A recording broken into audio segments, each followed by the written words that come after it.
moral theory. And Bentham's idea,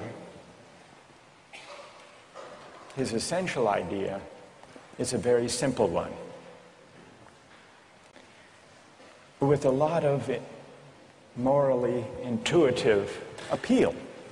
Bentham's idea is the following: the right thing to do, the just thing to do, is to maximize utility. What did he mean by utility?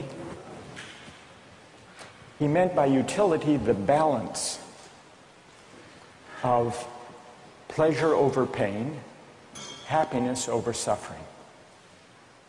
Here's how he arrived at the principle of maximizing utility. He started out by observing that all of us, all human beings, are governed by two sovereign masters, pain and pleasure. We human beings like pleasure and dislike pain.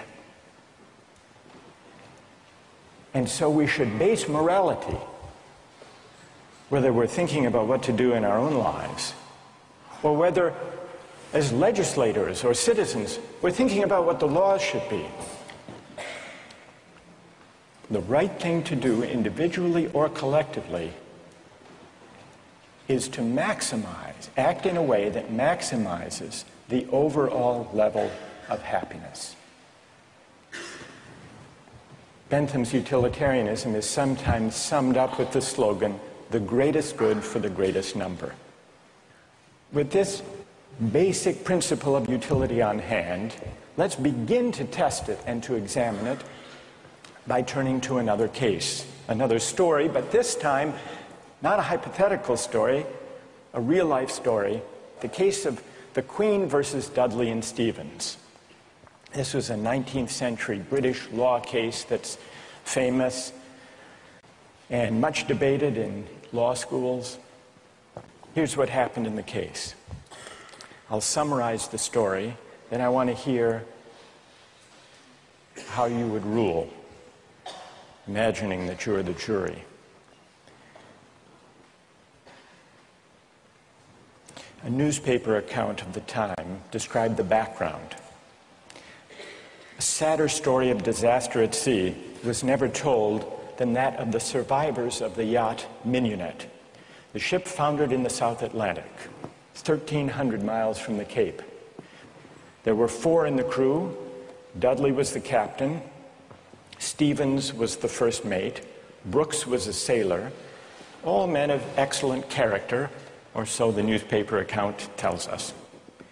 The 4th crew member was the cabin boy, Richard Parker, 17 years old.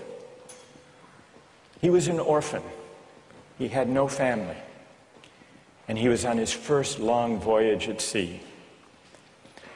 He went, the news account tells us, rather against the advice of his friends. He went in the hopefulness of youthful ambition, thinking the journey would make a man of him. Sadly, it was not to be. The facts of the case were not in dispute. A wave hit the ship, and the Mignonette went down. The 4 crew members escaped to a lifeboat. The only food they had were 2 cans of preserved turnips, no fresh water. For the first 3 days, they ate nothing. On the 4th day, they opened one of the cans of turnips and ate it. The next day, they caught a turtle. Together with the other can of turnips, the turtle enabled them to subsist for the next few days. And then for 8 days, they had nothing. No food, no water. Imagine yourself in a situation like that. What would you do? Here's what they did. By now, the cabin boy, Parker, is lying at the bottom of the lifeboat in the corner because he had drunk seawater against the advice of the others, and he had become ill, and he appeared to be dying. So on the 19th day, Dudley, the captain, suggested that they should all have a lottery, that they should draw lots to see who would die to save the rest. Brooks refused.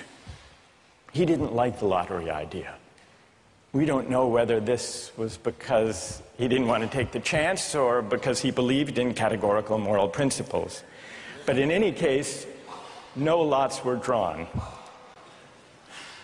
The next day, there was still no ship in sight, so Dudley told Brooks to avert his gaze, and he motioned to Stevens that the boy Parker had better be killed.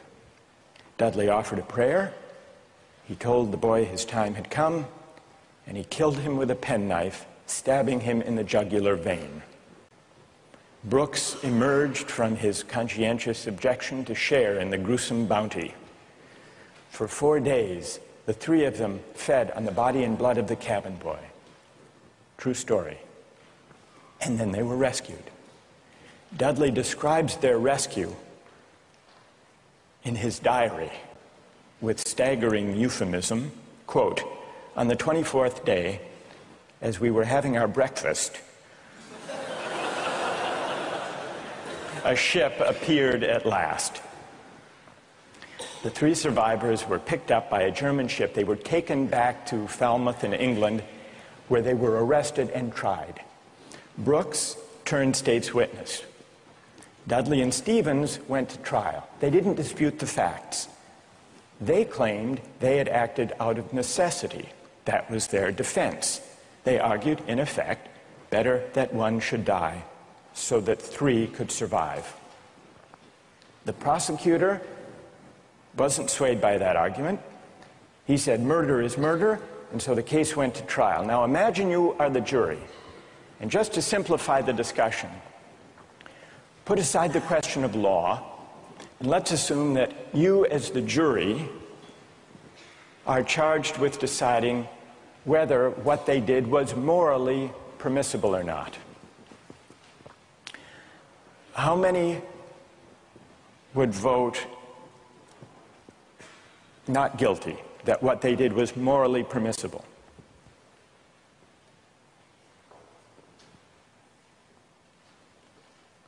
And how many would vote guilty, what they did was morally wrong? A pretty sizable majority. Now let's see what people's reasons are, and let me begin with those who are in the minority. Let's hear first from the defense of Dudley and Stevens. Why would you morally exonerate them? What are your reasons? Yes? I think it is morally reprehensible, but I think that there's a distinction between what's morally reprehensible and what makes someone legally accountable. In other words, as the judge said, what's always moral isn't necessarily against the law. And while I don't think that necessity justifies theft or murder or any illegal act, at some point your degree of necessity does in fact exonerate you from any guilt. Okay, good. Other defenders, other voices for the defense, moral justifications for what they did. Yes? All right, thank you. I just feel like in a situation that desperate, you have to do what you have to do to survive. You have to do what you have to do. You got to do what you got to do, pretty much. If you've been going 19 days without any food, someone just has to take the sacrifice. Someone has to make the sacrifice, and people can survive. Right. And furthermore, from that, let's say they survive, and then they become productive members of society who go home and start like 1 million charity organizations and this and that and this and that. I mean, they benefit everybody in the end. Yeah. So, I mean, I don't know what they did afterwards. They might have gone and kill more people, whatever. But what? What if they went home and they turned out to be assassins? What if they went gone home and turned out to be assassins? Well, you'd want to know who they assassinated. That's true, too. That's fair. That's fair. Okay. I want to know who they assassinated. All right, that's good. What's your name? Marcus. Marcus. All right. We've heard a defense. A couple of voices for the defense. Now we need to hear from the prosecution. Most people think what they did was wrong. Why? Yes. One of the first things that I was thinking was, if they haven't been eating for a really long time, maybe they're mentally affected, and so then that could be used as a defense, a possible argument that they weren't in the proper state of mind, they weren't making decisions they might otherwise be making, and if that's an appealing argument that you have to be in an altered mindset to do something like that. It suggests that people who find that argument convincing do think that they were acting immorally. But I want to know what you think. You defend them. You vote.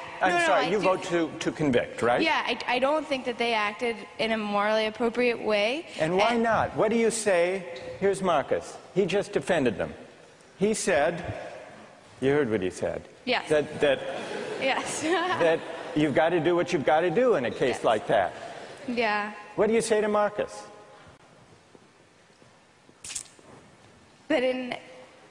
That there's no situation that would allow human beings to take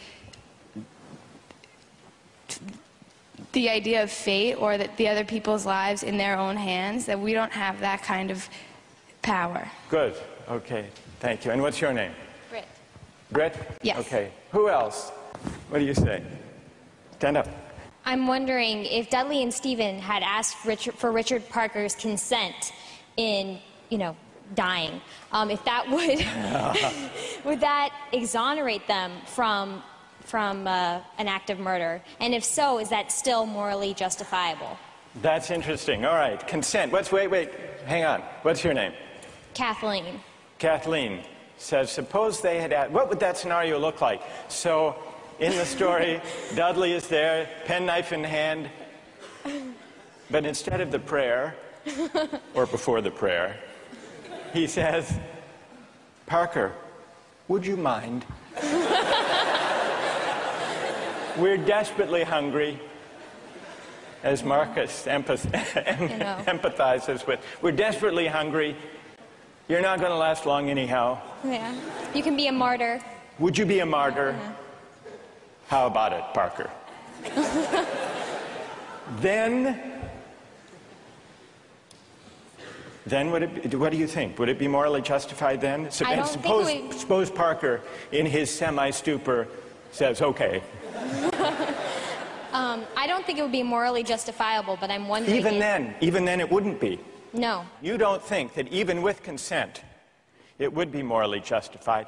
Are there people who think, who want to take up Kathleen's consent idea, and who think that that would make it morally justified? Raise your hand if it would, if you think it would.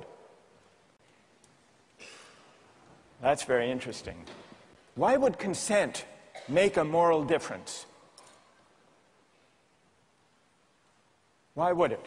Yes. Well, I just think that if he was making his own original idea, and it was his idea to start with, then that would be the only situation in which I would see it being appropriate in any way. Because that way you couldn't make the argument that he was pressured, it's 3-to-1 or whatever the ratio was. Right. And I think that if he was making a decision to give his life, then he took on the agency to sacrifice himself, which some people might see as admirable, and other people might disagree with that decision. So if he came up with the idea, that's the only kind of consent we could have confidence in morally, then it would be okay. Otherwise, it would be kind of coerced consent under the circumstances, you think. Is there anyone who thinks that even the consent of Parker would not justify